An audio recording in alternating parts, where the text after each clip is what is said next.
Bonjour à toutes et à tous et bienvenue à ce nouveau webinaire thématique dédié à la structuration du développement de l'activité grâce à l'obtention de la certification ISO 9001. Donc, cette présentation se dédie aux managers, aux dirigeants d'organismes de formation ou toute autre entreprise dans le secteur d'activité. Avant de commencer ce webinaire, je présente les 4 gestes succès qui rassurent un webinaire réussi.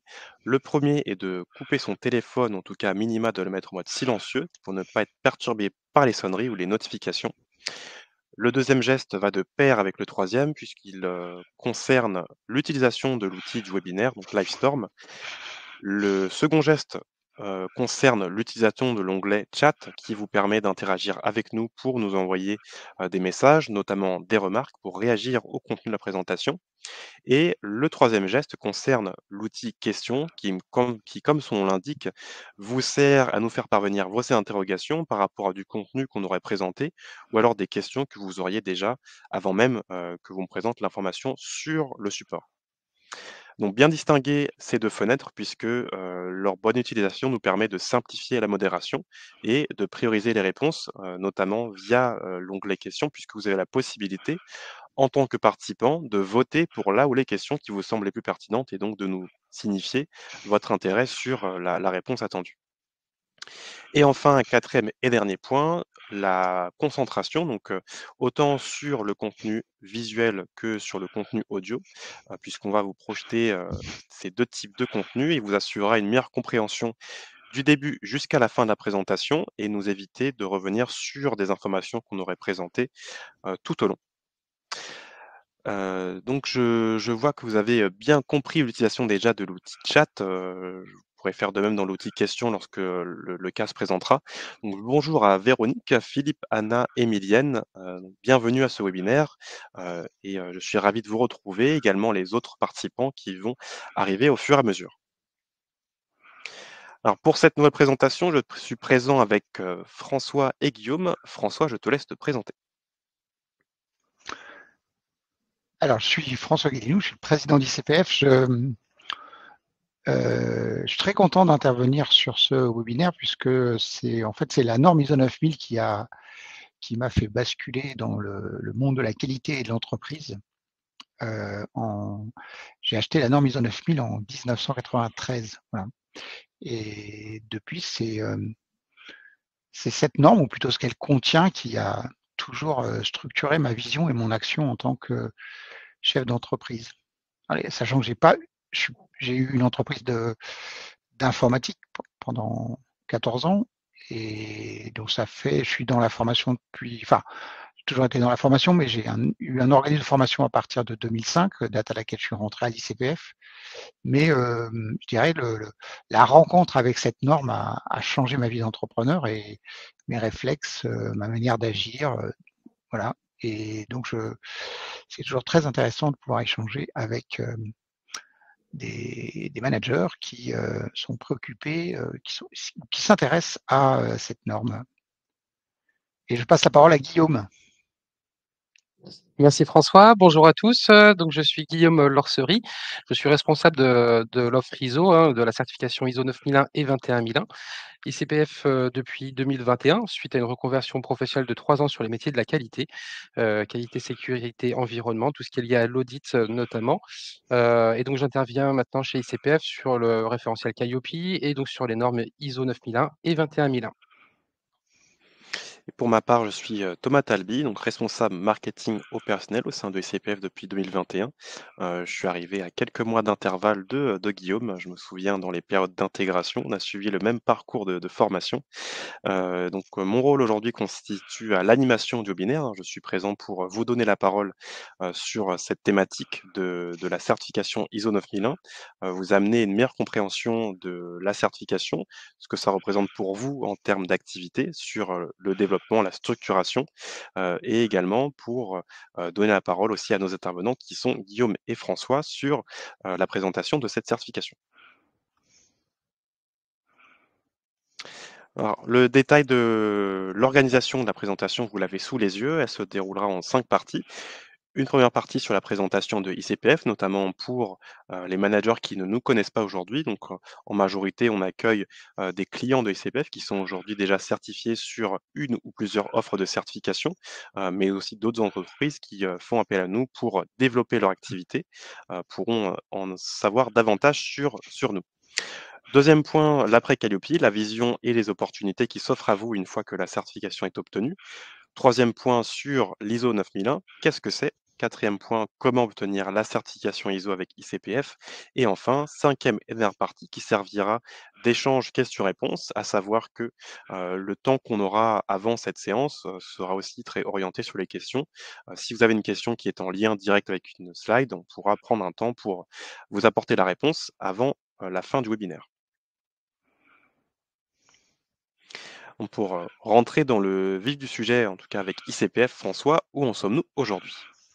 Alors l'histoire, enfin ICPF aujourd'hui, on est devenu le leader français de la certification Calliope en nombre de certifiés. On est aussi le leader de la certification qualité en formation professionnelle. Et ça grâce à nos 5800 certifiés Calliope et à nos 1200 certifiés ICPF Pro. À l'origine, on a toujours été, à l'origine, on est un certificateur de professionnels, de personnes physiques, ce qui fait que on a, je dirais, des clients très fidèles depuis de nombreuses années, qui sont des professionnels de la formation, qui sont la plupart du temps sur le terrain. Voilà. Alors, qu'est-ce qu'on a apporté à ces certifiés pour franchir les obstacles qui permettent de développer son organisme? D'abord, on a apporté une compétence technique sur la qualité de la formation. Ça, dès l'origine, dès 1995, on s'est positionné, on a pris un positionnement d'expert qualité. Et on est toujours resté focus sur l'activité de formation. Ensuite, à partir de 2016, devant notre succès, on est passé d'un modèle, je dirais, papier, avec des classeurs, le système informatique de l'ICPF jusqu'en 2015, c'était Microsoft Word, et des répertoires. On est passé à un système, je dirais, digitalisé, qui aujourd'hui se traduit par le fait qu'on vous propose nos services qui sont dynamisés par une plateforme digitale qui représente un investissement de plusieurs millions d'euros et qui s'améliore sans cesse. Voilà, ce qui fait que vous avez par exemple un service client, c'est-à-dire qu'on est le seul à répondre à vos questions et à tracer les réponses et les questions. Voilà, pour ceux qui ont un compte, on arrive à suivre les questions et les réponses. Alors bien évidemment,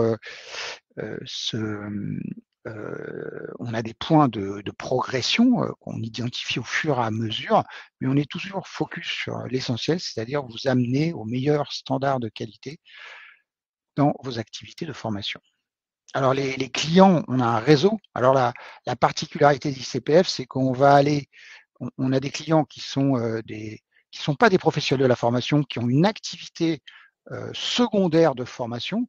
Ça représente parfois quelques milliers d'euros par an, et jusqu'à d'énormes universités d'entreprise comme Renault, Thales,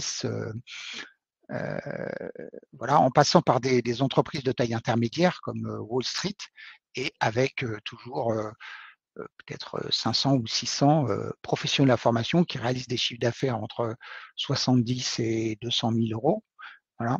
Et donc, ça fait qu'on a quasiment tous les types de clients possibles dans le B2B.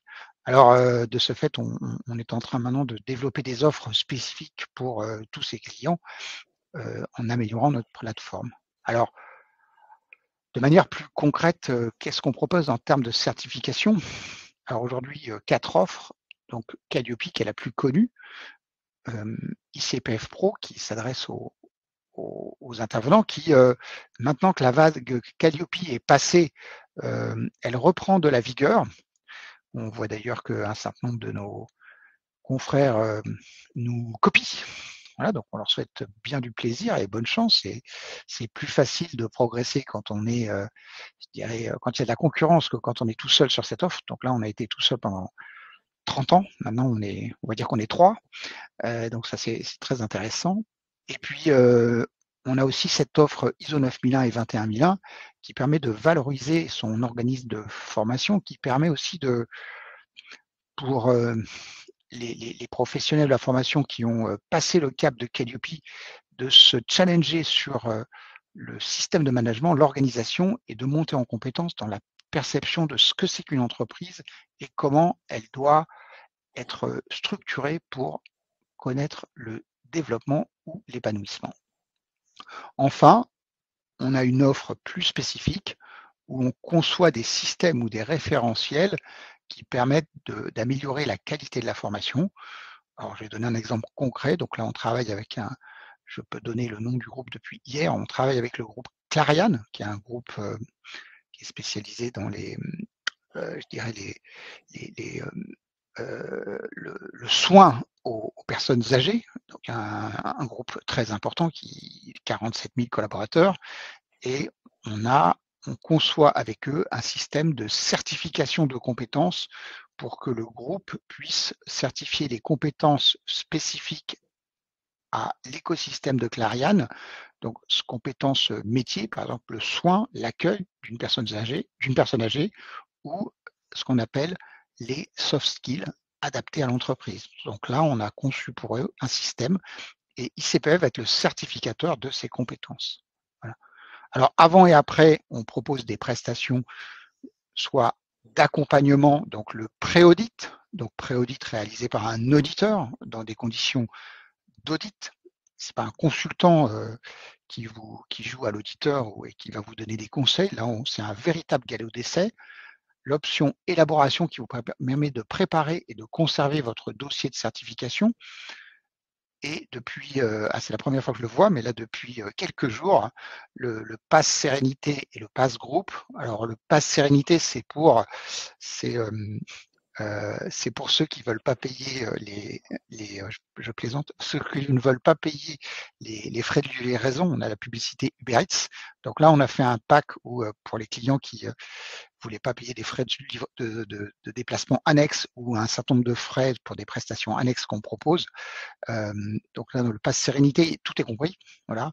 Et le pass groupe, c'est pour les groupes, c'est-à-dire qu'on va vous fournir un ensemble si vous avez 10, 20, 30, notre client le plus important, il doit avoir 80 NDA, donc il y a 80 certificats, et vous voulez avoir une gestion groupée de l'ensemble de ces certificats, c'est le pass groupe, donc là aussi qui propose un ensemble de services pour éviter les petites factures et les petits tracas liés au traitement de ces petites factures et aussi de ne pas avoir à commander des prestations complémentaires quand ça se présente tous les 18 mois.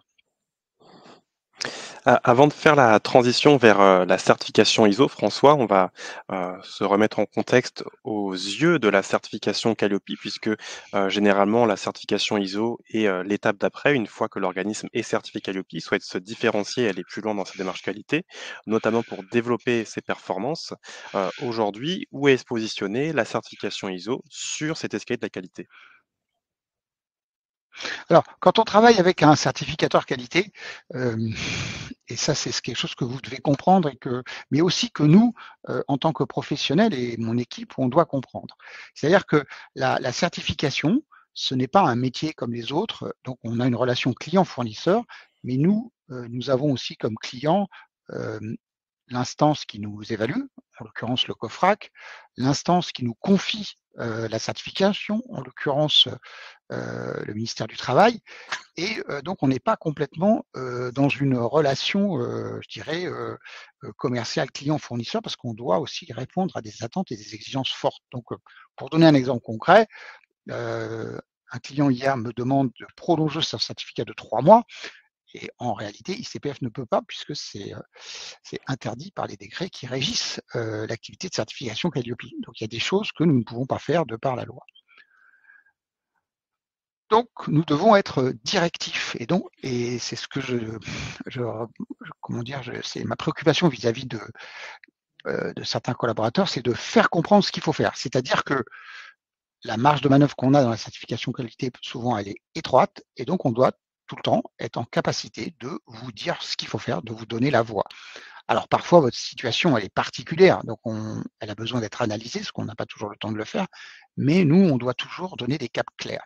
Alors en matière de qualité, sur un développement qui peut prendre des années, il y a le cap, il est clair, et on vous le donne ici. C'est-à-dire que au départ, bon, vous avez tous certainement franchi ce cap, vous savez très bien que la formation, c'est un secteur dans lequel on s'engage. Donc on s'engage, on dit je veux faire de la formation, je veux y aller.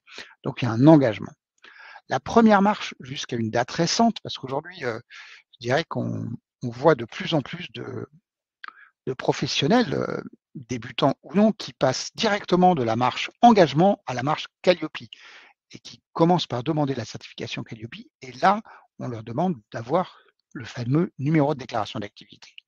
La troisième marche, c'est l'offre de formation certifiante, c'est-à-dire le fait d'être référencé sur EDOF en tant que sous-traitant, en tant qu'organisme de formation et de habilité par un certificateur professionnel et de proposer ses services sur la plateforme EDOF.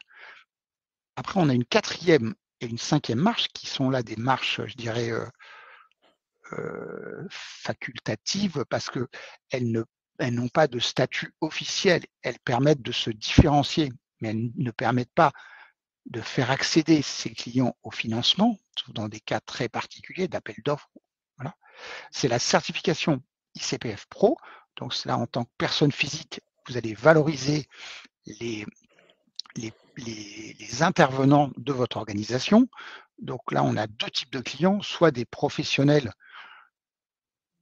indépendants qui veulent avoir une démarche qualité pour se démarquer, soit des directeurs de formation de grands groupes. On a eu encore une demande hier, qui veulent valoriser leurs intervenants salariés et faire la différence vis-à-vis d'une concurrence qui est souvent extérieure. Et donc, on a ces deux types de clients depuis l'origine, depuis 30 ans, donc soit des grands groupes, Nestlé, AstraZeneca, Peugeot, soit des personnes physiques. Mais on a par exemple un certifié qui est certifié chez nous depuis plus de 30 ans, vous voyez, et depuis 1998, je crois, voilà, et qui donc à la fois Calliope et la certification Pro. Enfin, on propose cette certification ISO 9001 qui est dédiée au système de management, qui est une norme généraliste, comme vous vous le faire comprendre, Guillaume, dans quelques instants, il piétine, j'en suis sûr, et la norme ISO 21001, qui est une adaptation de l'ISO 9001 aux organismes de formation au sens large, international, mais qui n'est pas le sujet d'aujourd'hui. Alors j'ajoute que j'ai participé depuis 2005 à la conception de la norme ISO 9001 qui avait pour ancêtre une norme 29990. Et donc j'ai participé à l'échelon international à l'élaboration de cette norme. Alors, avant de passer à la slide suivante, je vous ai partagé un premier sondage dans l'outil Livestorm. Donc, je vous invite à aller le compléter. Ça nous permettrait d'identifier sur quelle marche vous êtes positionné dans l'escalier de la qualité. Alors, je vois déjà qu'il y a une majorité de professionnels situés sur la marche Calliope, donc à 83%. Je reviendrai sur le résultat un peu plus tard, en voir si les proportions ont évolué. Pour présenter l'escalier de la qualité sous une autre forme, François, aujourd'hui, sur quoi peut-on agir en qualité? Alors là, maintenant, on vous a donné la vision, je dirais, de l'escalier. Ensuite, vous êtes là, on vous donne une vision, c'est sur quel axe je peux travailler et avec quels outils, avec quelles normes pour améliorer la qualité perçue de mon activité pour m'épanouir. Alors, vous avez 3 axes.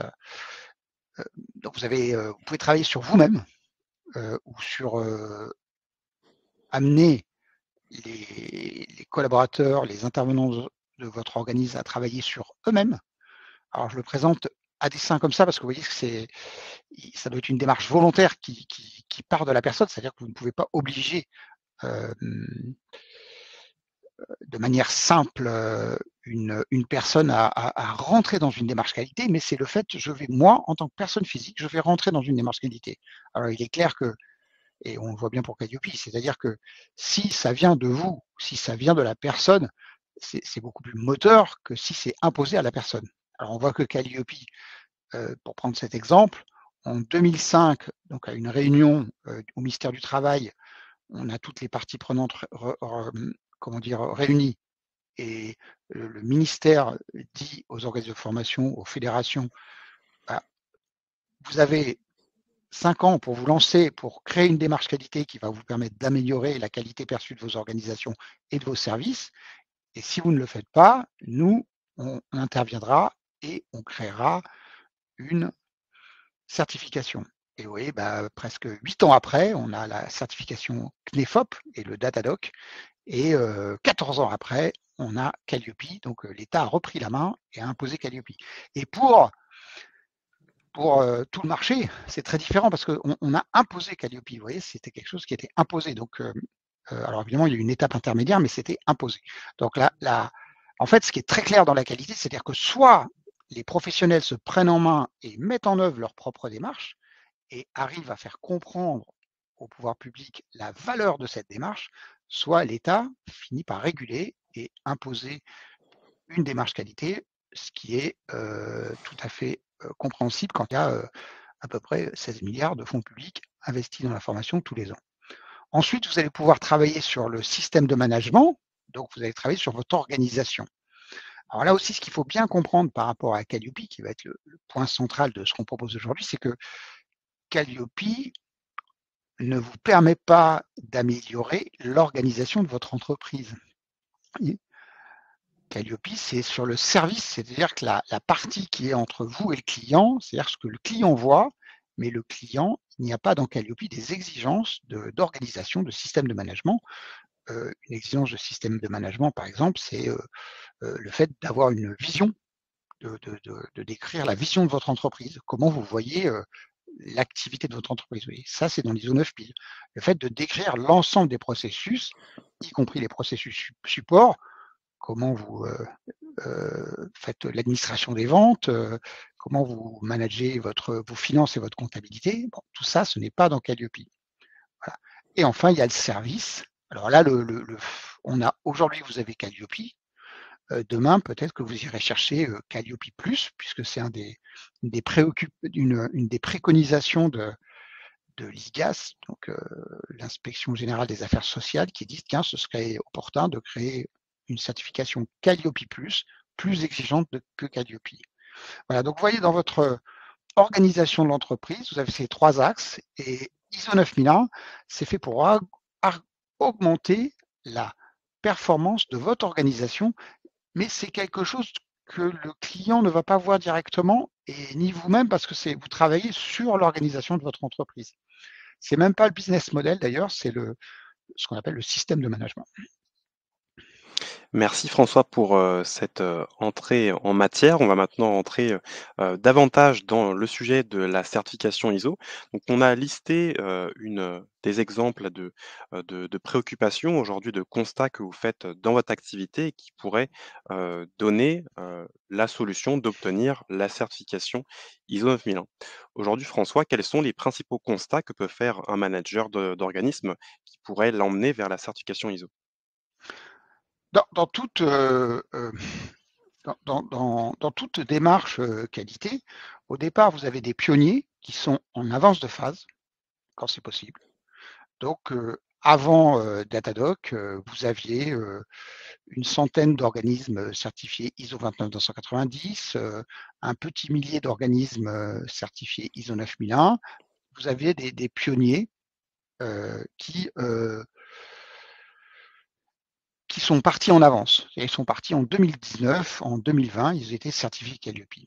Au bout d'un certain temps, on se rend compte de ce que apporte réellement Calliope et on se dit, si ça on a tiré profit de la certification, on s'est dit, tiens, mais Calliope, ça m'a fait progresser, se pose la question de dire, mais comment je vais aller plus loin?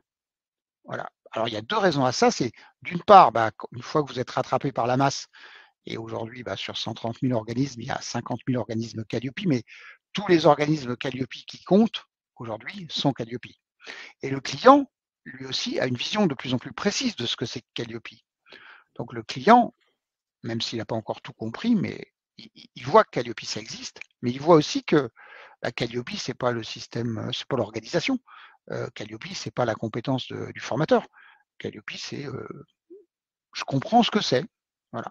Et donc là, il s'agit de présenter d'autres éléments qui permettent de se différencier. Alors, ça peut être aussi le cas sur certains appels d'offres. Sur certains appels d'offres, dans certains secteurs, si vous n'êtes pas ISO 9001, c'est même pas la peine d'y aller. L'industrie automobile, les services, les grandes entreprises de services, la norme ISO 9001, c'est vraiment comment dire, c'est un fondamental de la culture professionnelle. Et donc, si vous travaillez chez American Express, toutes les entités sont certifiées ISO 9001. Il y a des audits tous les ans et l'ISO 9001 est vraiment dans la culture. Donc, si vous voulez travailler avec ces groupes-là, il faut être certifié ISO 9001. Ensuite, il y a l'idée de vouloir. Alors ça, cette idée, elle est plus ou moins perçue par vous. On le voit dans les échanges, c'est-à-dire que voilà, vous avez voulu être référencé par American Express et si vous n'êtes pas ISO 9001, c'est un exemple, mais si vous n'êtes pas ISO 9001, vous ne pouvez pas travailler avec American Express. Ensuite, vous avez cette volonté d'améliorer l'offre, les services, l'organisation de votre entreprise pour mieux. Alors, c'est mieux développer, mieux articuler votre offre avec les différents processus de votre entreprise.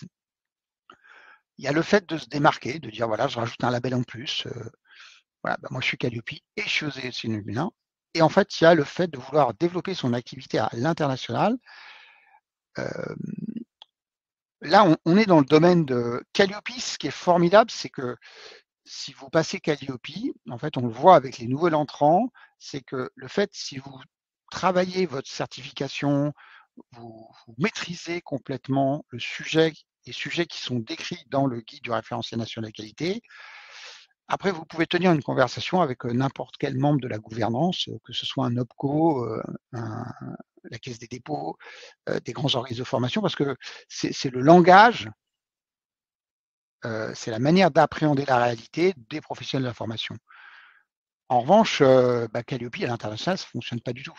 Et l'ISO 9001, par contre, quelle que soit la langue dans laquelle vous allez travailler, l'ISO 9001 existe et il y a des équivalences entre tous les concepts. Ce qui fait que, paradoxalement, quelqu'un qui maîtrise l'ISO 9001, il va avoir plus de facilité à échanger avec un Chinois qui ne parle pas anglais ou pas français, mais qui maîtrise l'ISO 9001, plutôt qu'un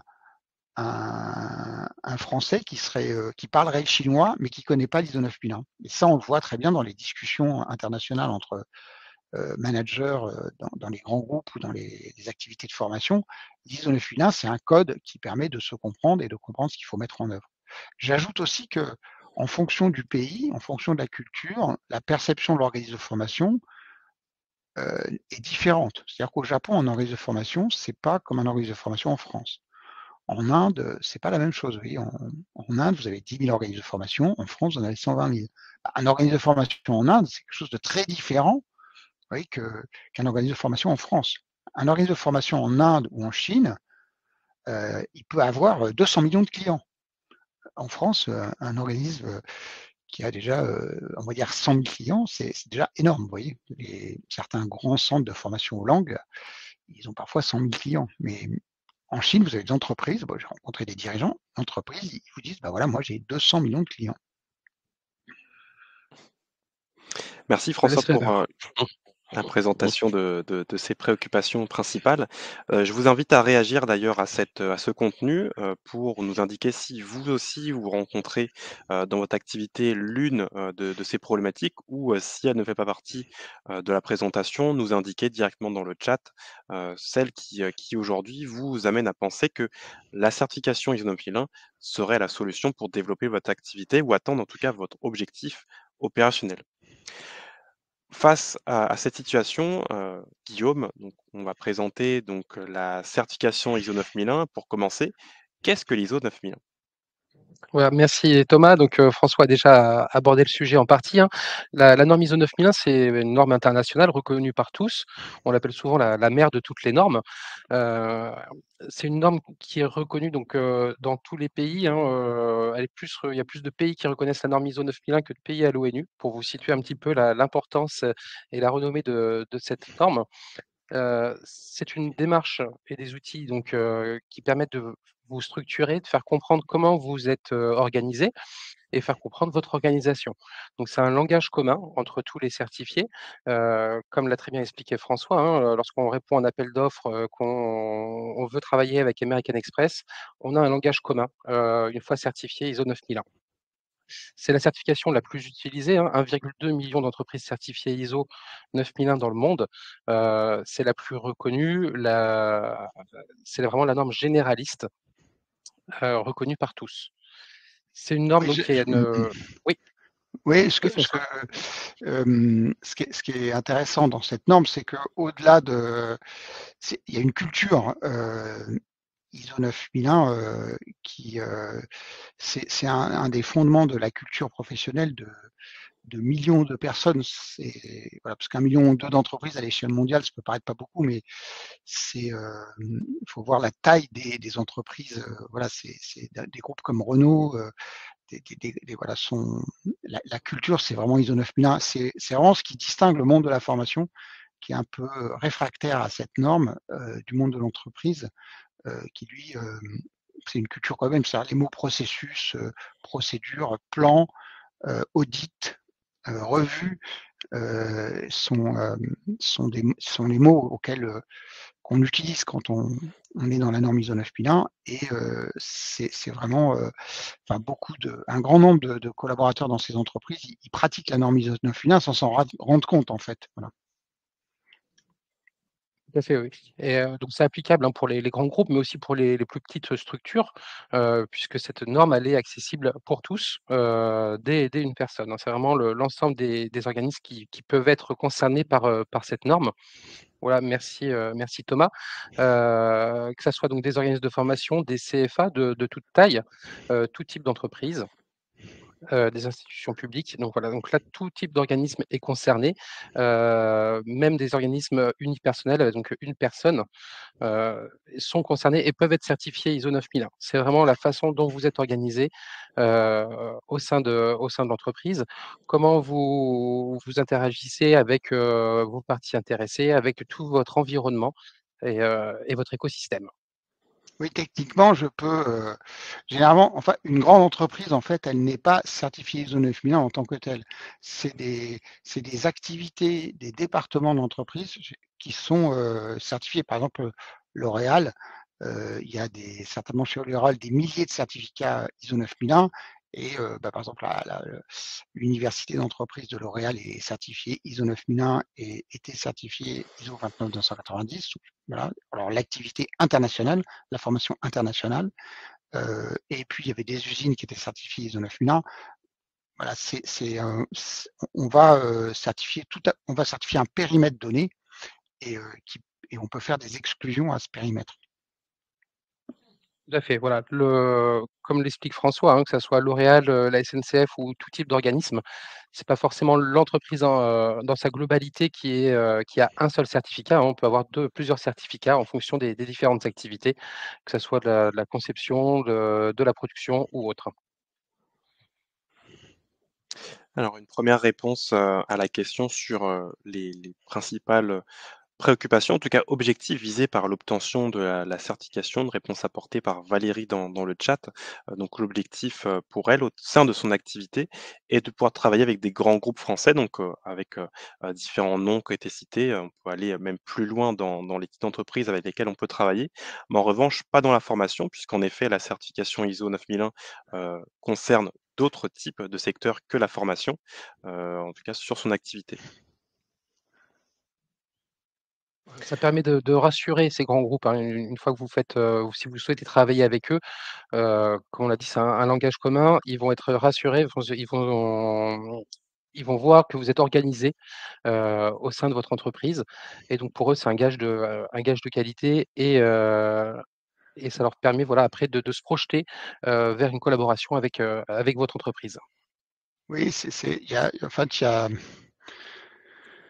le fait d'être certifié, il y a un premier facteur d'assurance, et en fait, le fait aussi d'utiliser euh, de comprendre, d'échanger en utilisant les concepts de l'ISO 9001, c'est-à-dire en parlant de processus, d'être capable de rattacher le processus au plan, le plan à l'audit interne, voilà, de maîtriser, je dirais, le paradigme de l'ISO 9001. Ça rassure les cadres des grands groupes, puisqu'ils vont, eux, ils raisonnent comme ça, hein, ils ont des process, des procédures, des plans, et donc si vous utilisez cette terminologie-là, ça les rassure.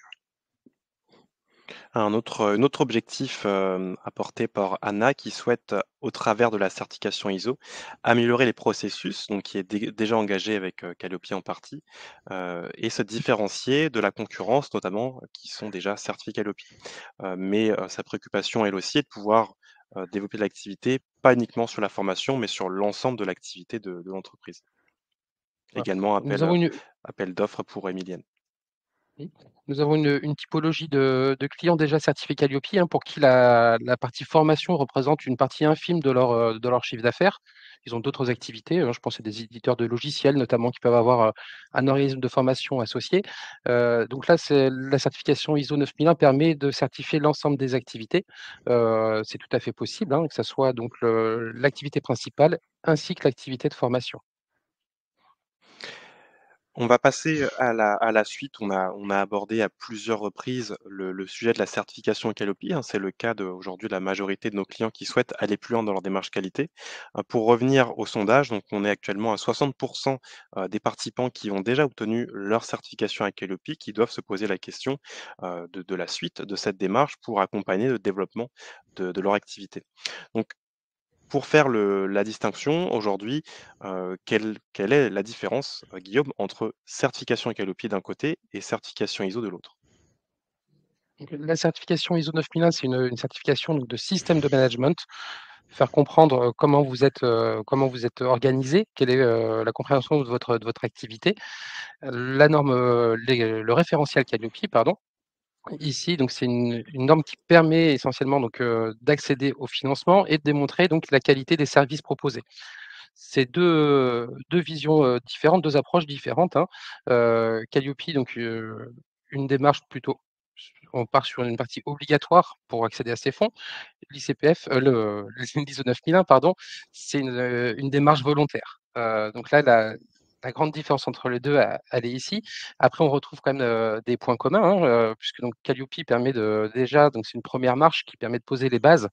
Et ensuite, vous pouvez donc justement utiliser votre système, le système que vous avez mis en place pour obtenir la certification Calliope, pour justement aller plus loin vers l'ISO 9001. Vous ne partez pas de zéro une fois que vous êtes certifié ISO 9001. Justement, il faut s'appuyer sur tout ce qui a été mis en place une fois que vous avez été certifié Calliope. Oui, L'ISO globalement, 9001, oui, ouais, quand vous êtes certifié Calliope, à minima, vous avez, c'est, vous avez décrit la manière dont vous faites les choses, la manière dont vous menez votre activité de formation. Vous avez mis en place une démarche à vocation de preuve, c'est-à-dire que vous êtes en capacité de prouver que ce que vous faites, ce que vous dites faire, vous le faites, hein. Donc ça, c'est des éléments qui sont très, qui font partie des fondamentaux de la qualité et qui sont présents dans l'ISO 9001. Ce qu'il n'y a pas dans Calliope, mais qu'il y a dans l'ISO 9001, c'est l'audit interne, par exemple. C'est-à-dire que dans Calliope, vous ne devez pas apporter la preuve que vous faites de l'audit interne. Vous devez apporter la preuve que vous faites de la veille, ce qui est différent. Oui, mais l'audit interne, ça veut dire que vous avez une régulation interne, vous examinez la manière dont vous faites votre activité par rapport aux descriptions qu'il y a dans les processus et vous identifiez des écarts. Voilà. Ce que vous n'avez pas dans Calliope aussi, c'est des plans. Vous n'avez pas le plan des risques, vous n'avez pas le plan de communication.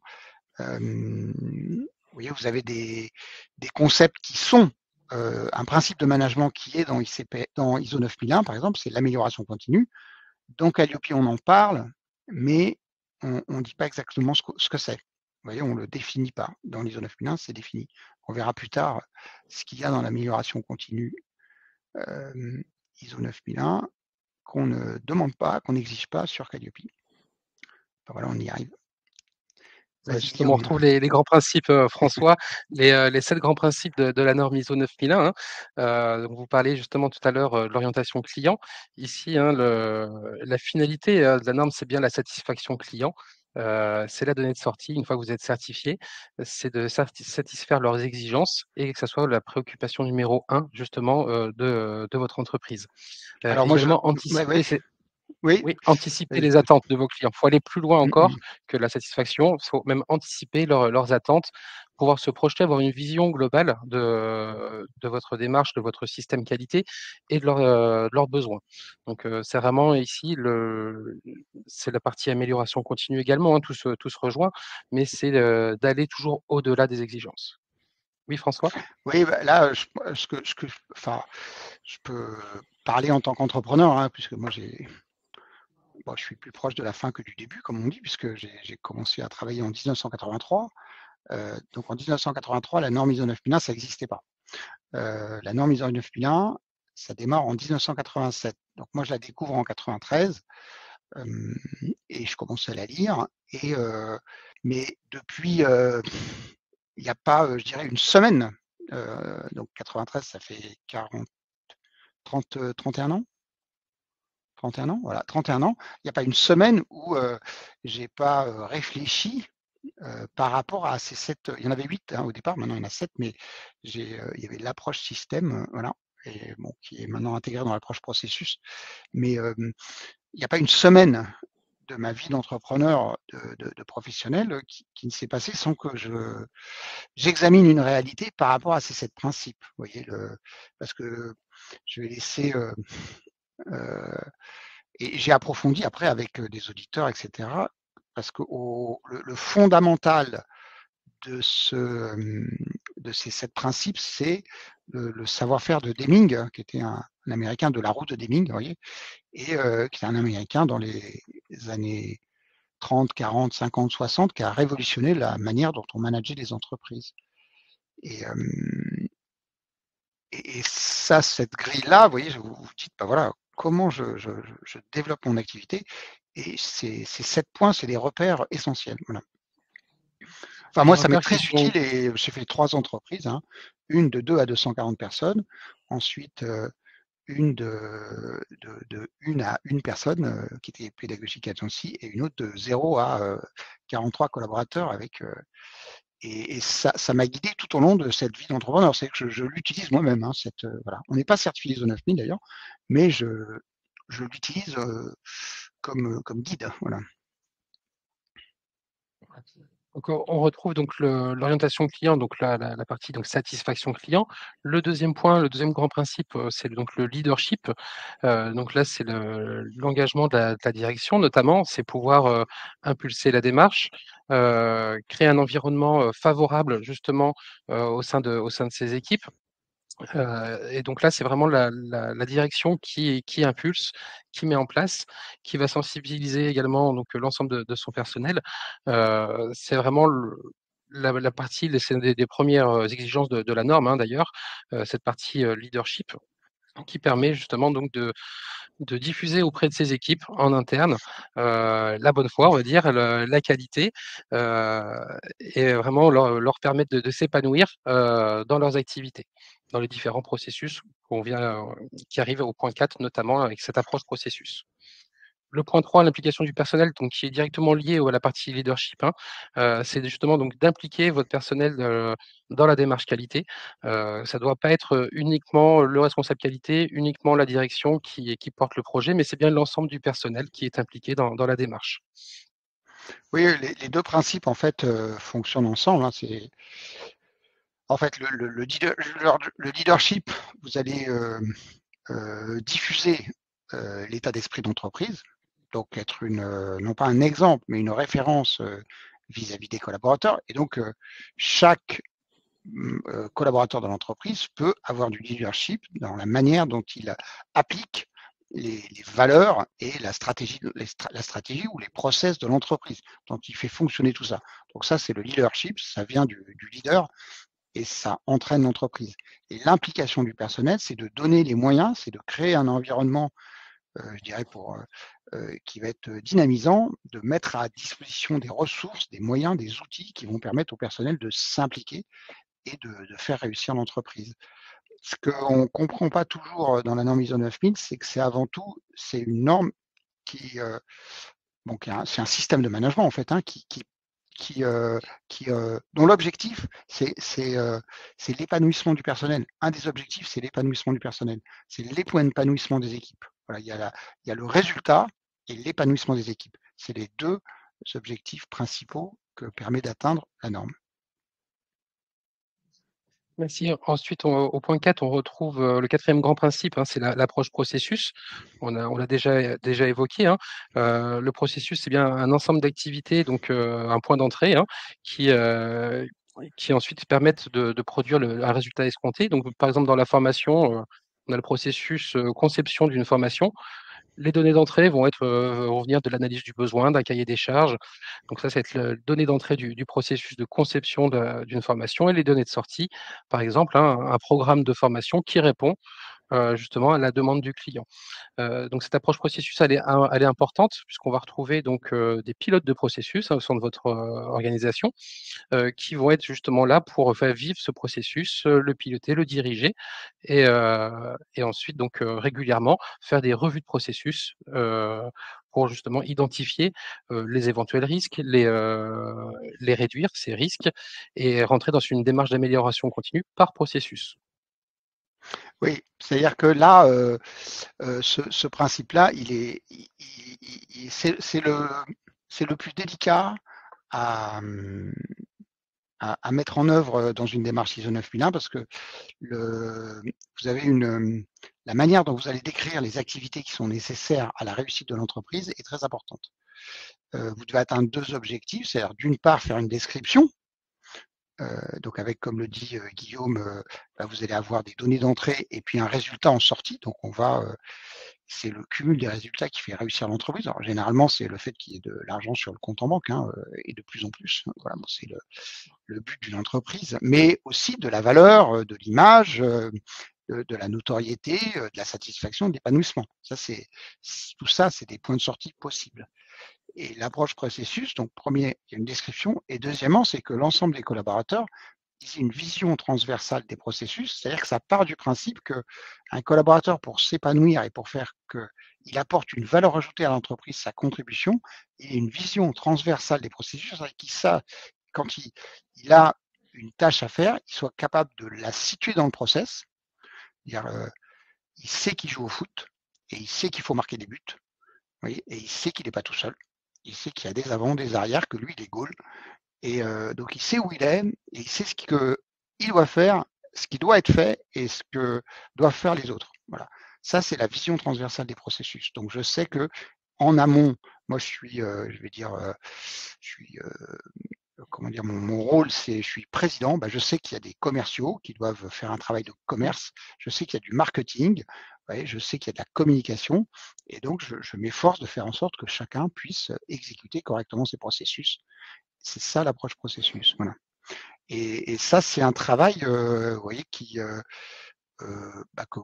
je suis mon exemple de 30 ans de pratique, au début, vous commencez à faire des descriptions de processus, et puis après, ces définitions évoluent pas tant que ça, parce que vous restez avec, et vous partagez cette description du processus, et après, quand vos collaborateurs ils la reprennent et ils proposent eux-mêmes leur propre description des processus, et que c'est compatible, ça vous paraît efficace ou efficient, vous allez là, c'est un grand moment dans une vie d'entrepreneur, je peux vous l'assurer.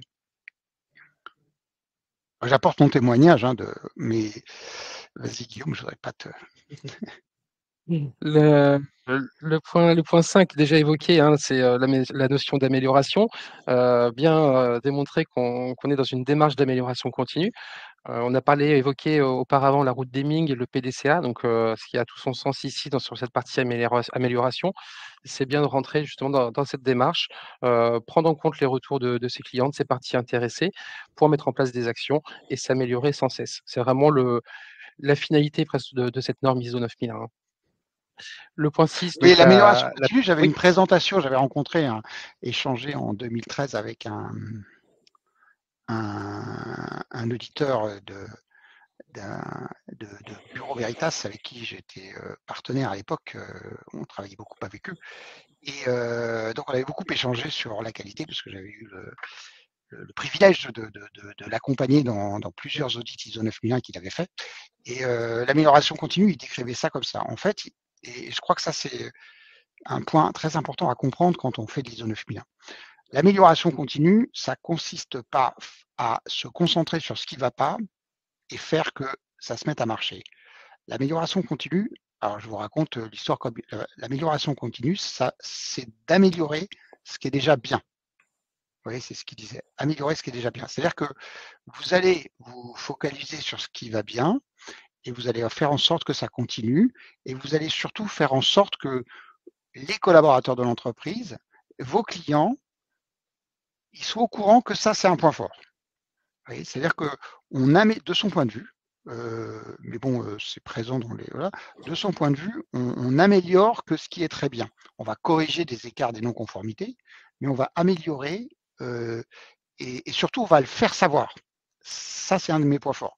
Et c'est une vision qui, moi, à l'époque, m'avait paru très différente de la plupart de ce que je voyais chez les auditeurs, qui étaient très focus sur les non-conformités. Et d'ailleurs, dans Calliope, si vous y regardez bien, le système, l'amélioration, c'est le traitement des plaintes. Et donc, et c'est là où il y a une contradiction entre les principes de l'ISO 9001 et Calliope, c'est que Calliope, on pense qu'en traitant les plaintes, on s'améliore. Ce qui est pas la manière de voir les choses qu'il y a au travers de l'ISO 9001 et que je vois dans les entreprises, moi, enfin encore en tant que grand témoin, je me rends bien compte que vous avez beaucoup d'entreprises où on traite tout ce qui ne va pas, et ben l'entreprise n'est pas performante pour autant. Et par contre, vous voyez des entreprises qui ont des développements très rapides ou qui réussissent très bien avec des gens qui sont épanouis. Il y a beaucoup de choses qui ne vont pas, mais en fait, le client est focus sur ce qui est essentiel pour lui et on est focus sur l'essentiel. Nous, je vois, pour donner un exemple à l'ICPF, on a énormément investi sur le digital, mais par moment, on a vraiment cru que la plateforme et le fait d'avoir une plateforme très performante suffisait. Et en fait, on voit que ce qui est aussi important, c'est l'accueil, c'est la qualité de nos audits, le fait qu'on sache de quoi on parle. Vous voyez, les clients nous voient comme un tout, et la plateforme, pour eux, c'est secondaire, alors que pour nous, c'est un gros investissement, et au départ, ça nous paraissait quelque chose de déterminant. Merci François. Et donc le sixième grand principe, la prise de décision fondée sur des preuves. Donc là, il s'agit donc lors de prise de décision, hein, tout type de prise de décision, c'est que ce soit bien basé sur des faits concrets, factuels, sur de la data ou autre, mais bien pouvoir avoir une vision claire et précise de ces actions, que ça soit pas au doigt mouillé, je dirais, mais plutôt vraiment basé sur des éléments concrets. Oui, Et donc pour des finir éléments ces éléments, tangibles, oui. c'est avant ça s'appelait approche factuelle de la prise de décision. Donc l'idée l'idée stratégique derrière tout ça, c'est qu'en fait, quand vous êtes entrepreneur, manager, vous prenez des décisions. Alors plus vous êtes dans une organisation, comment dire, avec une structure, etc., plus en fait, vous devez vous assurer que les décisions qui sont prises dans l'entreprise, dans l'organisation, sont fondées sur des données factuelles. Donc c'est ce que doit c'est cette référence-là qui est introduite dans l'ISO 9000. Et là aussi, on voit que, quelle que soit l'activité qu'on conduit, le fait de trouver des éléments factuels étayer sa prise de décision, c'est quelque chose d'important et c'est ça qui permet de créer une dynamique plus rationnelle du fonctionnement de l'entreprise. Voilà. Alors bon, en tant qu'entrepreneur, la limite de tout ça, c'est qu'en fait, on n'a pas toujours. Enfin, la limite, elle est double. C'est d'une part, il y a l'approche qu'on retrouve d'une certaine façon dans Calliope, où on fait plus un audit et on fait plus une démonstration, on ne fait que apporter des preuves. Et donc, il y a certains clients, ils ont que des preuves et une fois qu'ils ont les preuves, eh ben, l'audit Calliope c'est terminé parce que voilà. Et ça, c'est problématique parce qu'on n'est plus dans une démonstration où les preuves ne sont qu'un élément de la démonstration. On montre des preuves. Bon, et ça, c'est quelque chose que j'ai entendu par moment au début de Calliope et je pense qu'il préexiste toujours. Il n'y a pas que des preuves, il y a une démonstration, il y a une visualisation de la réalité par l'auditeur, il y a un discours qui doit refléter, je dirais, la compréhension profonde de ce qu'est Calliope.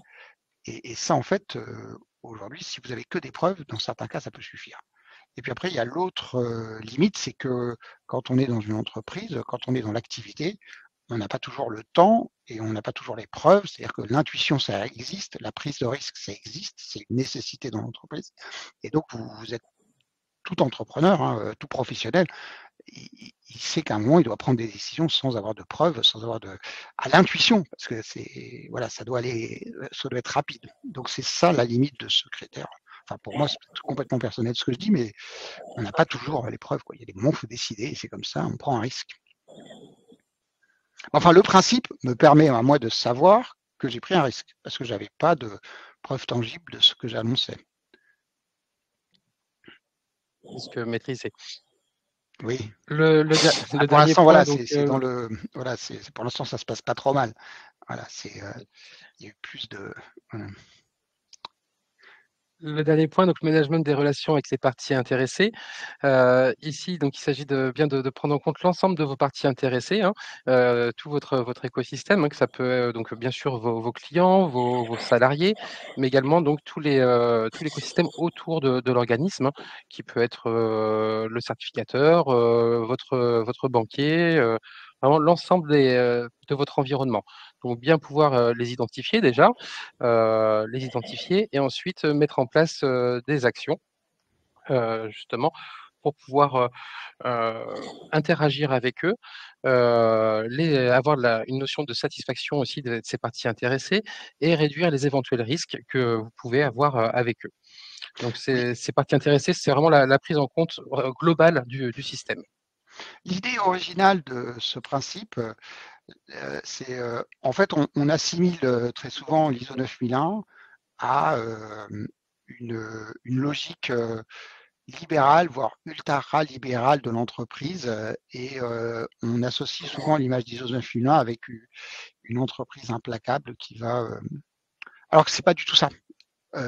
Là, sur ce principe-là, c'est de dire mon entreprise, mon organisation, elle est insérée dans un écosystème. C'est-à-dire qu'il y a, il y a effectivement, bon, par exemple, si on est dans l'écosystème de la formation, il y a les OPCO, les financeurs, EDOF. Voilà. Si on est dans l'écosystème de la blanchisserie, il y a la fédération de la blanchisserie, il y a des fabricants de matériel de blanchisserie et il y a des installateurs de blanchisserie.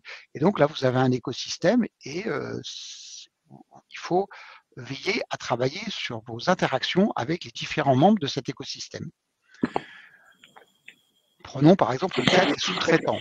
Les sous-traitants, si on prolonge l'ISO 9001 et surtout les théories de Deming, c'est les sous-traitants, en fait, vous n'allez pas les mettre en concurrence. Vous allez en choisir un, deux, trois, et vous allez travailler avec eux, vous allez faire en sorte que la relation soit profitable des deux parties et que chacun va s'épanouir.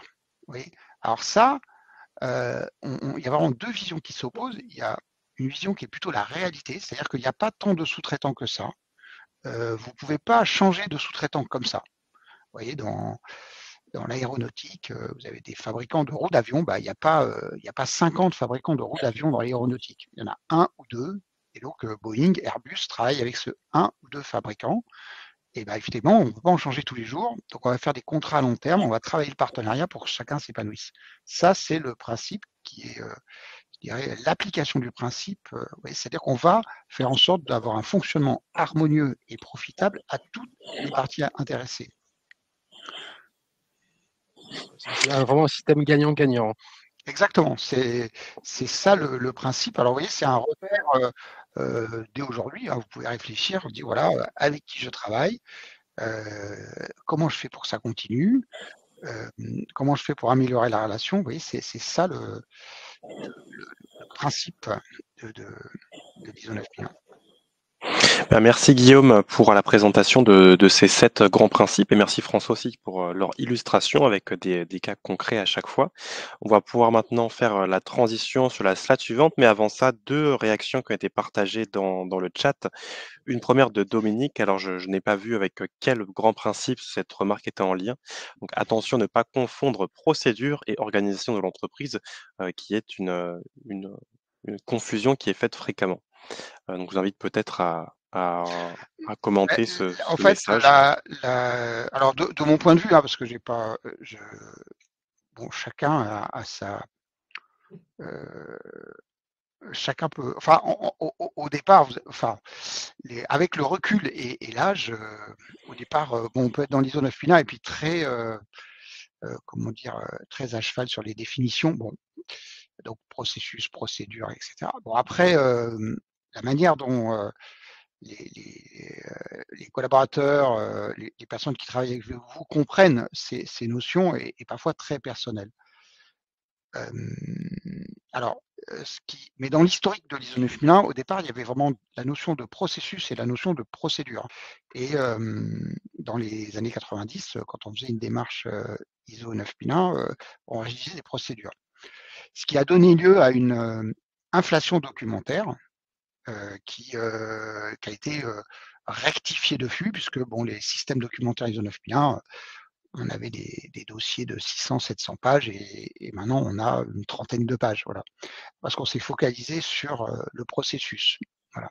Alors le processus, c'est comme le disait Guillaume tout à l'heure, c'est plutôt les entrées et les sorties et puis le mécanisme, mais ça peut être compris un peu différemment. Et la procédure, c'est là où on va décrire pas à pas ce qu'on va faire. Voilà, ça c'est bon, les grands principes. Mais encore une fois, il faut être très pragmatique et voir ce que comprend l'entreprise de ces notions. Bon, moi, je connais des experts de la qualité qui font du conseil et de l'audit, donc qui ont beaucoup plus. Moi, j'ai fait ça pendant 10 ans, du conseil en approche ISO 9001, donc depuis que je suis certificateur, j'en fais plus.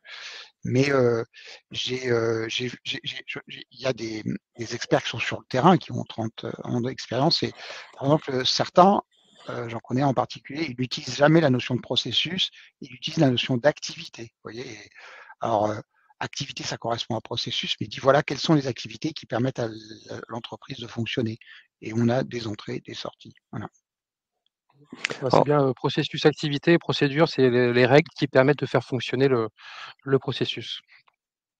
Autre remarque qui avait été partagée cette fois-ci par Anne, donc sur la notion de comparaison entre l'amélioration continue via l'ISO 9001 et l'amélioration de Calliope.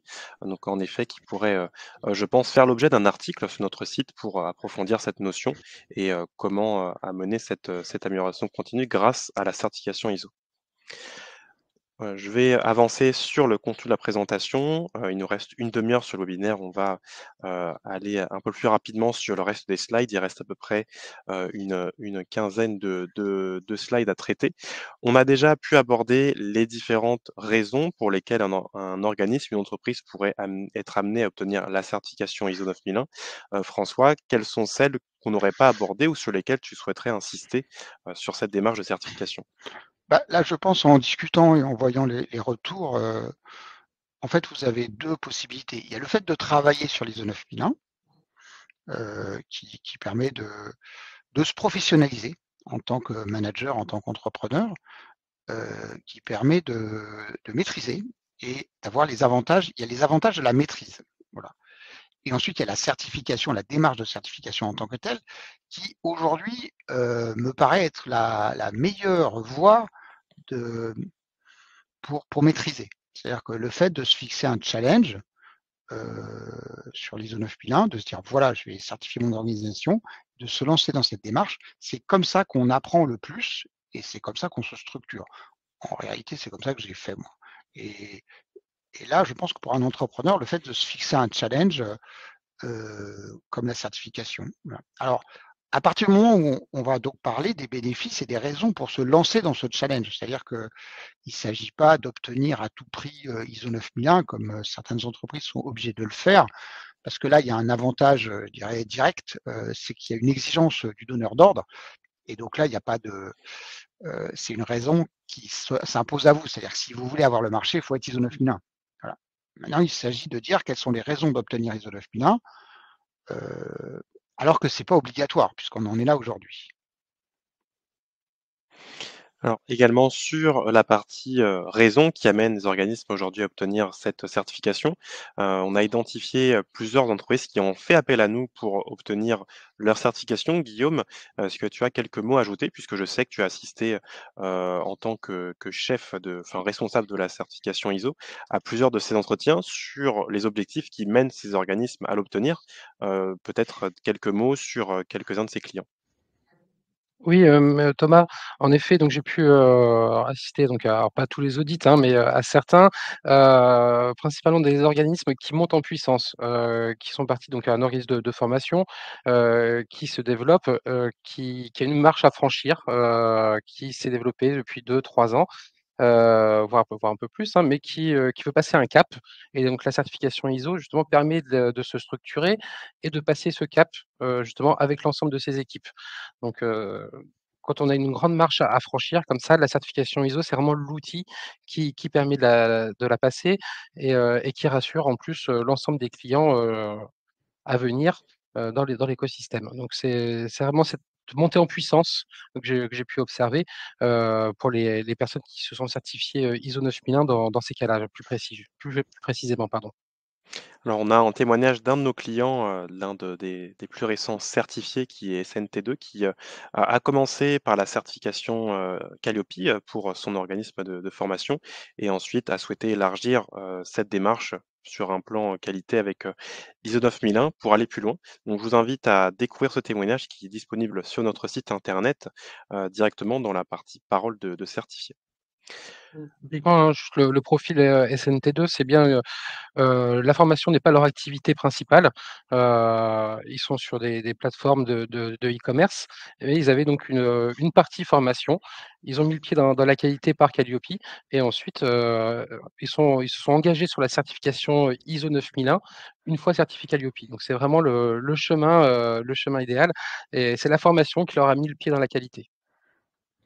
Alors, on enchaîne maintenant sur la quatrième partie de ce webinaire. Donc, comment faire pour obtenir la certification ISO 9001 avec ICPF, à commencer par le cycle de certification. Quelles sont les étapes, Guillaume, aujourd'hui de ce cycle? Mmh. Bah, tout d'abord, bah, contractualiser avec ICPF, bien sûr. Une fois contractualisé, donc le passage de l'audit de certification, l'audit initial et une fois que donc le certificat est émis, un cycle de 3 ans commence, 3 ans donc pour cette certification ISO et donc dans ce cycle de 3 ans, on retrouve donc 2 audits de surveillance à réaliser, un par an et donc avant la fin du cycle des 3 ans, un audit de renouvellement. Suite à l'audit de renouvellement, vous repartez de nouveau sur un cycle de 3 ans. Donc il y a des similitudes par rapport à Calliope. La grande différence ici, c'est qu'on retrouve 2 audits de surveillance et non pas un comme pour Calliope. Avec ICPF, vous retrouvez aussi un parcours de certification qui est facilité grâce à la plateforme Noé. Donc, on retrouve les différentes étapes du parcours. Euh, Comment se positionne aujourd'hui une entreprise grâce à Noé sur ce parcours de certification? Mmh. Donc, bah, tout d'abord, créer son compte Noé. Une fois que vous avez créé votre compte Noé, donc vous pouvez faire votre demande. Donc vous remplissez différents champs, un formulaire, hein, qui nous est soumis. Via Noé, donc vous pouvez également donc en contractualiser, pouvoir donc, signer la proposition. L'étape 4 donc de préparation, à la demande, donc, une liste d'accompagnateurs peut vous être fournie d'organismes apparentés. Passe ensuite le passage de l'audit avec des échanges, via le service client avec, des auditeurs, des chefs auditeurs, des personnes qui sont là pour, comprendre vos problèmes et vous apporter des réponses, dans la limite du conseil bien sûr. Le point 6, donc la certification, obtenir son certificat ISO 9001 et bien sûr, donc sur les étapes suivantes de surveillance et de renouvellement, vous pouvez donc gérer vos demandes de planification, notamment de transfert. Alors pour les personnes qui n'auraient pas encore de compte sur la plateforme Noé, on retrouve un premier écran sur la création du compte directement depuis votre navigateur Internet. Je vous ai partagé un lien il y a quelques secondes pour effectuer l'action si le compte n'est pas déjà créé, si vous n'êtes pas client de ICPF. Et je vous partage un autre lien si vous avez déjà un compte cette fois-ci pour accéder directement au formulaire que je vous présentais juste après. Donc une fois le compte créé, vous accédez, à ce qu'on appelle le tableau de bord, hein. C'est la page d'accueil de votre compte Noé qui vous permet, d'effectuer les principales actions, soit sur la planification d'un audit si vous êtes déjà intégré dans un parcours de certification ou plutôt sur le fait d'obtenir une proposition, donc qui est la première étape pour s'engager dans une nouvelle démarche. Pour obtenir la proposition, cliquez sur «Faire une demande», et ensuite sélectionnez obtenir une certification, le bouton le plus à gauche, puis sélectionner la certification correspondante, donc en l'occurrence la certification ISO 9001, et vous accédez maintenant à un formulaire qui est à compléter en 15 minutes avec l'aide de Guillaume qui pourra être présent sur vous faire comprendre comment remplir les informations. Guillaume ou alors une autre personne disponible au sein de ICPF pour obtenir la proposition. Donc ce qui est important de comprendre avec ce formulaire, c'est que les informations demandées sont importantes pour nous permettre de calculer, le coût de la démarche pour votre entreprise. Je n'ai pas en tête l'ensemble des paramètres, mais je sais que le nombre de salariés, ETP, donc c'est un champ que vous retrouvez sur la partie droite du formulaire, a un impact direct avec le coût de la démarche et donc de la durée, des différents. Oui, Thomas, je précise, hein, c'est bien ce nombre de TP, nombre de salariés d'équivalent temps plein, qui va donc, définir la durée d'audit. Il y a pas de notion de chiffre d'affaires, ou de catégorie d'action, comme, pour Calliope. Ici, c'est bien le nombre de TP qui va définir la durée de l'audit, ainsi bien sûr que votre secteur d'activité en fonction du risque associé au secteur d'activité. Une fois que votre demande est faite, elle est réceptionnée directement par un assistant à la certification sur la plateforme Noé. Il sera en mesure de vous contacter lorsqu'il sera disponible dans la journée pour vous faire comprendre la proposition, vous la présenter et comprendre quelle est quelles sont vos échéances, quand souhaitez-vous obtenir la certification ou quelles sont les prochaines étapes que vous avez définies dans votre démarche. Une fois la contractualisation faite, vous rentrez dans l'étape de la préparation, qui, consiste à se préparer, hein, comme son nom l'indique, à l'obtention de la certification, du passage de l'audit. Mais plus en détail, Guillaume, de quoi parle-t-on quand on parle de préparation dans le cadre de la certification ISO? Tout d'abord, obtenir la norme ISO 9001, c'est le premier point.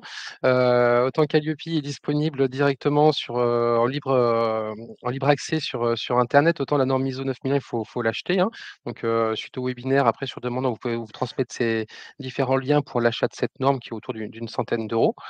Une fois que vous avez obtenu la norme, donc en prendre connaissance, s'en imprégner et donc effectuer un état des lieux de votre organisation puisque vous ne partez pas de zéro. Il y a forcément des choses qui existent au sein de votre organisme, qui plus est si vous êtes déjà certifié Calliope et le but, c'est bien de s'appuyer justement sur l'existant, et ne pas forcément partir d'une page blanche. Le point 3, donc mettre en œuvre le système qualité. Donc là, c'est répondre aux exigences de la norme, heu et mettre en place le système. Le point 4 et 5, donc l'audit interne et la revue de direction, qui doivent être réalisés avant l'audit de certification initiale, hein. C'est bien des prérequis pour accéder à l'audit et bien sûr, dans la préparation, vous pouvez réaliser un pré-audit avec ICPF, c'est même conseillé. On en a parlé en préambule du webinaire. Il s'agit ici de vous mettre dans les mêmes conditions que le jour de l'audit de certification avec un auditeur, ISO et donc là, c'est bien justement de pouvoir identifier suite à ce pré-audit d'éventuels écarts et pouvoir être prêt le jour J pour l'audit de certification. Donc sur demande, suite à ce webinaire, hein, on peut vous transmettre donc la liste des organismes apparentés qui peuvent, vous aider, justement dans la mise en place du système. Oui, par rapport à l'apport de connaissances par rapport à Calliope est différent parce que sur Calliope, l'accompagnement permet d'atteindre 3 objectifs, hein. C'est la maîtrise du référentiel national qualité, le fait d'avoir une réponse validée à chaque indicateur et après la maîtrise de la situation d'audit. Bon, dans le cas donc nous on traite la dernière composante, la 3e, avec l'audit, et mais 80% de nos clients préfèrent s'organiser tout seuls pour avoir Calliope. C'est valable, en fait, l'accompagnement est valable, soit vous voulez aller très très vite et vous voulez vraiment travailler avec un consultant mais il faut rester maître de votre dossier. Voilà. Dans le cas de l'ISO 9001, il y a vraiment des enjeux, je dirais, conceptuels importants comme la définition, la cartographie des processus, définir les processus. Là, ça peut valoir, c'est peut-être plus pertinent dans certains cas parce que ça peut valoir le coup d'avoir un consultant qui est déjà intervenu dans votre domaine d'activité et qui va vous apporter des repères par rapport à la cartographie des processus. C'est quand même, enfin, le ISO 9001, c'est quand même une démarche longue et là, la maîtrise de la norme, ça peut passer par la formation et la maîtrise de la situation, c'est-à-dire le fait de traiter les exigences pas à pas. Alors c'est plus complexe que Calliope, parce que Calliope, il y a des indicateurs, on les prend dans l'ordre, alors que l'ISO 9001, vous pouvez prendre les exigences dans l'ordre, mais c'est pas obligatoire. Et l'étendue de ce qu'il faut faire est pas toujours très claire sur l'ISO 9001. Voilà. Alors après, il faut avoir recours à des consultants qui connaissent, si possible, le secteur, qui soient déjà obtenus dans votre secteur, et d'autre part, des consultants qui sont recommandés, parce que là encore, il y a beaucoup de consultants qui ne sont pas compétents et qui découvrent la norme en même temps que vous. Donc c'est pour ça que le fait de recourir aux personnes qu'on vous recommande a du sens, parce que enfin, nous, c'est des auditeurs qui travaillent avec nous, c'est des consultants qu'on connaît depuis longtemps, qui sont la plupart du temps certifiés pro, et donc ils sont en capacité de vous accompagner. Voilà. Une question Qui de la plus est, part de oui, vas-y Guillaume. oui, qui plus est, l'auditeur ne peut pas apporter de conseils, mais dans la norme ISO 9001, il peut apporter des axes d'amélioration, les identifier en tout cas. Donc c'est une vraie différence aussi par rapport à Calliope. Donc il y a une vraie valeur ajoutée, au pré-audit et au rapport de pré-audit qui va vous donner donc, différents écarts constatés, mais aussi des axes d'amélioration. Donc c'est aussi à Complètement, prendre en compte, complètement, c'est un vrai plus. c'est exactement ce que je disais tout à l'heure, c'est-à-dire que dans Calliope, il y a une double, il y a non seulement il y a le fait que Calliope, vous allez traiter que ce qui ne va pas, enfin implicitement, et ou explicitement d'ailleurs, c'est l'exigence. Et en plus, il y a le fait que dans la manière dont la manière dont on fait l'audit Calliope, l'auditeur ne peut pas vous communiquer les points forts de votre organisation parce que, alors, il y en a certains qui le font, mais après, ils s'attirent sur eux les foudres du COFRAC.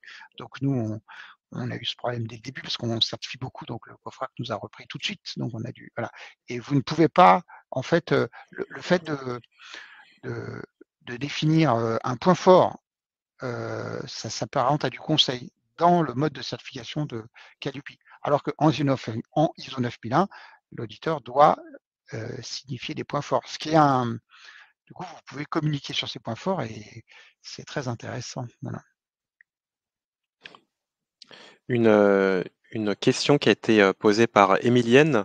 Donc elle indique être actuellement seule dans la gestion de l'organisme de formation, c'est de savoir s'il y a un impact dans le cadre de la démarche ISO 9001. Oh, il y a pas d'impact. La norme ISO 9001, donc elle est bien ouverte à tous, hein, à partir de 1 personne, on peut rentrer dans cette démarche ISO, jusqu'au au très grand groupe. Donc il y a pas de frein. Après voilà, c'est plus une question de ressources temps, le temps qu'on peut consacrer à la démarche, qui peut être plus ou moins longue en fonction de son appétence pour la qualité. Mais il y a pas de frein en soi, sur le nombre de personnes qui va gérer la certification ISO. Oui, je dirais que en fait, c'est comme l'ISO 9001, si vous êtes seul, c'est comme une formation. C'est-à-dire que est-ce que est-ce que vous engageriez dans comment dire, une formation. Donc, pour donner des repères, c'est un demi-master. Voilà, c'est-à-dire que vous êtes seul. Est-ce qu'aujourd'hui, vous allez vous lancer dans un demi-master? Est-ce que vous allez faire, je sais pas, 180, 200 heures de formation cette année ou sur 2 ans? Voilà, parce que c'est à peu près, ça peut représenter quand même un travail important dans ce que ça, dans le traitement des informations que le fait de vous lancer dans la démarche va vous remonter. Voilà, donc ça peut prendre plusieurs années, hein, je préfère le dire. Hein. Enfin, moi j'ai commencé il y a en 93 et je continue. Alors maintenant, j'ai plus recours à des certifications ou à des formations, mais le système que j'ai mis en place, je continue à l'appliquer, à le partager. Donc c'est l'ISO 9001 en tant qu'entrepreneur ou manager, on se lance dans un long parcours où l'apprentissage et le développement va être continu. Voilà. Et alors après, si là aujourd'hui vous vous lancez, comme le dit Guillaume, hein, c'est pas anodin. C'est-à-dire qu'il faut que ça vous apporte quelque chose à vos entreprises ou à vous-même.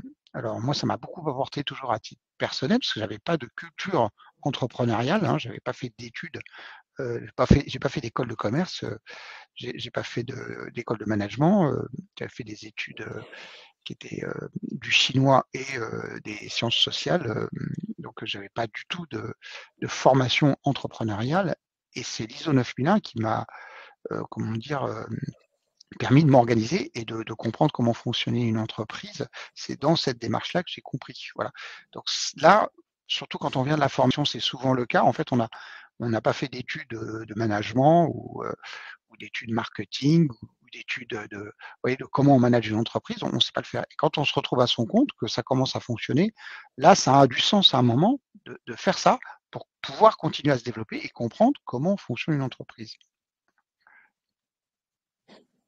Merci François pour cette réponse. Pour revenir sur le processus, le cycle de certification, Guillaume, on a vu qu'il y avait 2 étapes à l'audit, 9001. Quelles sont-elles, au regard de cette slide? Alors, on retrouve 2 étapes donc pour l'audit initial uniquement, hein, vraiment, le 1er audit. Une première étape de revue documentaire, donc c'est un échange avec l'auditeur qui se fait donc en règle générale en distanciel. Donc cet échange, échange documentaire notamment. Vous allez vérifier donc avec lui, il va vérifier donc le domaine d'application, la présence d'une politique qualité notamment. La description des processus, cette fameuse cartographie des processus, comment vous vous êtes organisé, quelles sont vos activités. Il va également donc vérifier, j'en ai parlé, auparavant, donc la présence du dernier compte rendu de revue de direction, le programme des audits internes et la définition des enjeux des parties intéressées. Voilà, c'est des prérequis, on va dire, pour arriver à l'étape 2. Suite à cette revue documentaire, l'auditeur, lui, donc il va, valider votre capacité à passer à l'audit, complet du système à l'étape 2. Donc l'étape 2, c'est c'est l'audit sur site, hein, dans vos locaux où on revoit donc l'ensemble des exigences de la norme, tout comme vous pouvez éventuellement connaître par rapport à Calliope. L'ISO 9001, en termes de quand moi j'ai commencé à je raconte ma vie, excusez-moi, mais voilà. Quand j'ai commencé en 2000, je pense que le premier accompagnement ISO 9001 alors je connaissais bien la norme et la démarche de certification et le premier accompagnement que j'ai fait en tant que consultant à l'époque, c'était en 2009, je me rappelle, voilà. Et à l'époque, je me rappelle qu'on disait, la certification ISO 9001, c'est 2 ans de travail, quelle que soit la taille de l'entreprise. Alors, moi, j'étais pas d'accord, parce que j'avais beaucoup travaillé hein, sur la norme et puis j'avais fait plusieurs fois le tour du monde, j'avais travaillé avec des experts dans tous les pays, donc je voyais bien que et en fait, je me suis dit bon, on va faire ça en 6 mois. Et je me rappelle aussi que mes confrères consultants à l'époque, ils proposaient 24 jours, 30 jours d'accompagnement. Enfin, c'était des délais très importants. Et moi, je me suis dit, je vais faire 10 jours. Bon. Et en fait, il y a vraiment 10 jours de travail où on va prendre les points un par un et on va, je dirais, réaliser cette documentation qui peut faire une 30-40 pages et on va prendre les choses les uns après les autres dans une démarche structurée Et bon, on y arrivait. Et même, je me rappelle même un client assez complexe où c'était le service militaire adapté et on l'avait fait en 5 mois. Et on n'avait même pas fait tous les jours, on n'avait fait que 9 jours d'ailleurs. Voilà. Donc en fait, une démarche structurée, vous voyez, voilà. Alors après, ce qui prend le plus de temps, c'est que chaque point, c'est un monde. C'est-à-dire que vous pouvez passer 4 ans à rédiger votre politique qualité. En fait, il faut vous dire, voilà, là, je vais y passer 2 heures et on fait une première description et on passe au suivant. Et il faut, de mon point de vue, aller très vite à la fin. C'est-à-dire qu'il faut tout parcourir pour après revenir pour structurer l'ensemble du système. Mais ça, c'est parce qu'en fait, c'est un tout. Il faut avoir décrit le tout. Et après, on peut approfondir la politique qualité, vous allez l'approfondir, la description des procédures, vous l'approfondir, mais déjà, il ne faut pas rester bloqué au premier point. Vous voyez, vous pouvez rester 5 ans sur les processus. Moi, ça fait 30 ans que j'y suis sur les descriptions de processus et là, je me dis, tiens, il faudrait que j'améliore ça. Il y a toujours un point qui ne va pas, il y a toujours un point à améliorer. L'essentiel, c'est d'aller au bout, donc à la liste des codes et tout décrire. Et c'est comme ça qu'on avance et qu'on est certifié rapidement. Et après, bon, on a des audits tous les ans qui permettent de s'améliorer et d'échanger avec l'auditeur pour dire, bon voilà, là on a amélioré ça, là on a amélioré ça, etc. On voit souvent des vraies différences, hein, entre l'audit initial et l'audit, à 3 ans, 4 ans, 5 ans. Justement, on voit l'évolution, la maturité du système, donc c'est tout l'intérêt ici et c'est cette démarche d'amélioration continue. Ouais, c'est exactement ça. C'est vrai que nous, en tant que certificateur, c'est un métier un peu particulier et on a l'évaluation COFRAC, bon, qui est très stressante, hein, puisque comme vous pour Calliope, enfin pour ceux qui sont dans la formation, bon, on parle souvent de Calliope, mais c'est vrai que pour ceux qui sont dans la formation, le Calliope, si vous n'avez pas Calliope, on ne peut pas travailler. Donc le jour de l'audit, on n'est pas tranquille. Alors nous, c'est pareil, hein, pour l'évaluation COFRAC, tous les ans, si on a des écarts critiques, on appelle ça, donc des non-conformités majeures, on peut perdre notre accréditation. Donc inutile de vous dire que Guillaume notamment, qui est un des qui est au front ce jour-là, puisqu'il fait partie des 3 managers qui reçoivent les évaluateurs. Bon, je pense que la veille, il est dans ses petits souliers et il est content quand c'est fini, quoi. Voilà, parce que l'enjeu est très important. Voilà. Et ISO 9001, c'est pas tout à fait pareil, parce que, sauf dans certains cas, oui, et on est quand même dans l'amélioration continue, et puis c'est pour se développer. Mais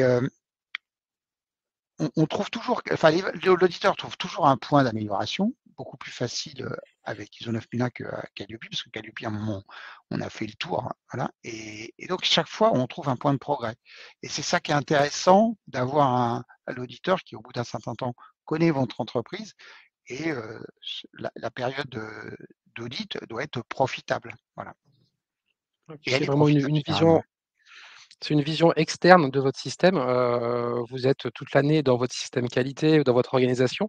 Ça permet aussi d'avoir un œil différent, quelqu'un d'externe qui a un autre parcours, et donc il va justement pouvoir vous donner des axes d'amélioration, identifier aussi des points sensibles et donc ce regard neuf, voilà, c'est aussi ça l'amélioration continue, le prendre en compte, ce regard externe.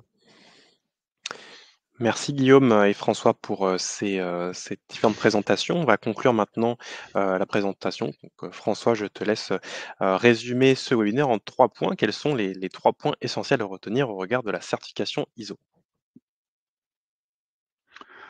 Je dirais que le point que vous devez retenir, c'est le cap. C'est-à-dire que pour développer son entreprise, il faut avoir un cap, il faut avoir des références. Alors les références, qu'est-ce que ça peut être? Ça peut être des entrepreneurs comme vous, des managers comme vous, votre patron, et c'est une référence. Voilà. C'est pas forcément un exemple, mais une référence. Et il faut aussi des modèles. Donc je dirais aujourd'hui, c'est sûr que ce qui est certain, c'est que l'ISO 9001, quand on veut développer son entreprise, bon, vous pouvez avoir des business models, mais il y a le système de management, c'est-à-dire comment vous allez piloter, et que cette démarche, vous allez avoir un double avantage. d'une part, votre organisation peut être mieux, comment dire? L'organisation peut être mieux mise en évidence pour obtenir la performance et l'épanouissement. Donc ça, c'est ce que permet l'ISO 9001 et d'autre part, le fait d'être certifié peut vous amener des bénéfices parce que vos clients y accordent de l'importance. Voilà. Je crois que ce qui est très important, c'est de comprendre ça, c'est que ça va booster, le développement de votre activité et que vous allez avoir des bénéfices pour vous, en tant que manager et pour votre organisation, dans la manière dont la qualité qu'elle délivre va être perçue. Voilà.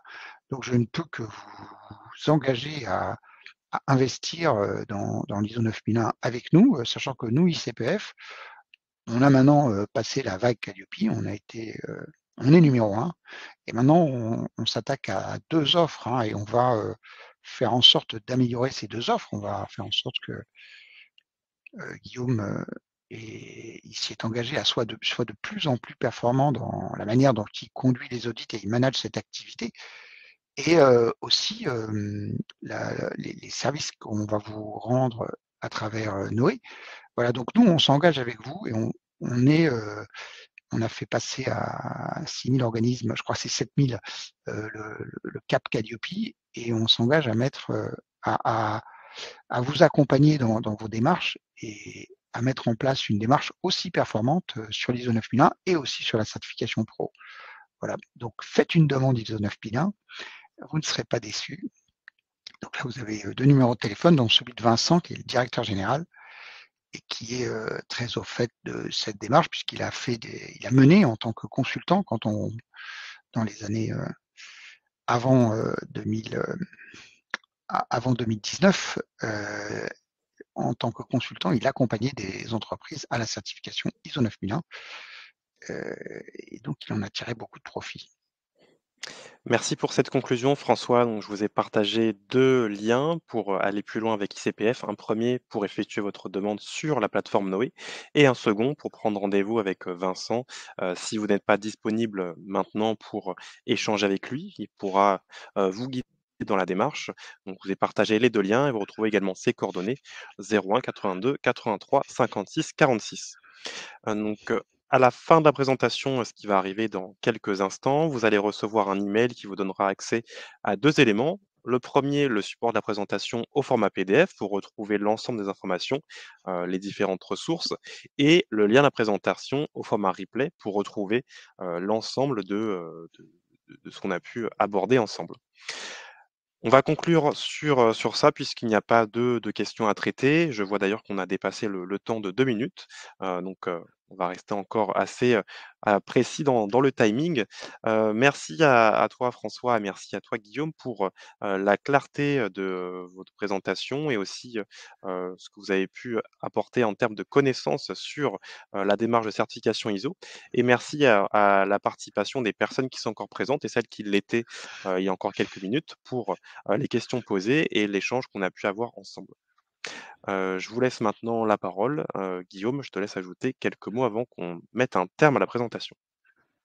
Merci à tous, et donc un seul mot, engagez-vous. Engagez-vous et puis ça vous engage à faites votre demande, ça vous engage pas officiellement, vous allez avoir des informations complémentaires. On va vous envoyer une proposition, on peut échanger, faire un rendez-vous ensemble. Donc faites la démarche, faites le premier pas et tout va bien se passer. François, quelques Merci mots? à vous et bonne chance dans vos démarches et à bientôt donc, pour un autre webinaire, sur un autre thème, clé, de la qualité. Merci à vous, à bientôt, bonne fin de journée. Au revoir.